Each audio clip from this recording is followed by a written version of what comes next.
முந்தானத்தி அமாவாசை ஈவினிங் மேலதான் கார்த்திகை வந்துச்சு. ரெண்டும் சேர்ந்து வர மாதிரி வரல. அப்படி வர மாதிரி இருந்துச்சுன்னா நம்ம கார்த்திகை விரதம் செய்யக்கூடாது, அமாவாசை விரதம் மட்டும்தான் செய்யணும். ஈவினிங் மேல வந்ததுனால நேத்து ஞாயிற்றுக்கிழமை அதுமா ஈவினிங் வரையும் கார்த்திகை விரதம் இருந்துச்சு.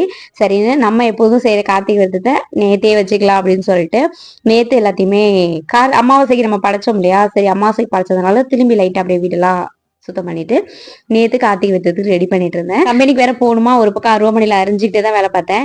கொஞ்சம் தங்கச்சி இருக்கிறதுனால அவங்க ஒரு பக்கம் ஏதாவது செஞ்சு கொடுப்பாங்க, கீரையை அவங்க கிளீன் பண்ணி கொடுத்தாங்க. சமைச்சிட்டு சாமிக்கும் படைச்சிட்டு நம்ம சாப்பிட்டுட்டு வேற கம்பெனிக்கு போகணும். சாம்பார் ஒரு பக்கம் வச்சுட்டு முளைக்கீரையை பூண்டெல்லாம் போட்டு கடைஞ்சிட்டேன்.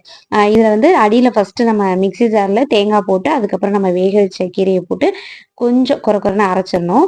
தம்பிக்கு இப்ப கீரை வந்து சாப்பாடு கொடுக்க ஆரம்பிச்சிருக்கோம். தம்பிக்கு பூண்டும் கீரையை மட்டும் போட்டு தேங்காய்லாம் போடாம அவனுக்கு ரெடி பண்ணி வச்சுட்டு படைக்கிறதுக்கு ஆரம்பிச்சிட்டேன். நான் இடையில ஒரு வீடியோ போட்டிருப்பேன், உமா மிராக்கல் ஆஸ்ட்ரா அப்படிங்கிற பேஜ்ல இருந்து கன்சிஸ்டி முடிச்சு நறுமண பொடி அப்புறம் வந்து மூலிகை சாம்பிராணி பொடி இதெல்லாம் வாங்கி யூஸ் பண்ணியிருந்தேன், நல்லா இருக்கு அப்படின்னு சொல்லியிருந்தேன் இல்லையா. அவங்களுடைய வாட்ஸ்அப் நம்பர் இப்போ ஒரு சில பிரச்சனைகளால மாற்றி வைக்கப்பட்டிருக்கிறது.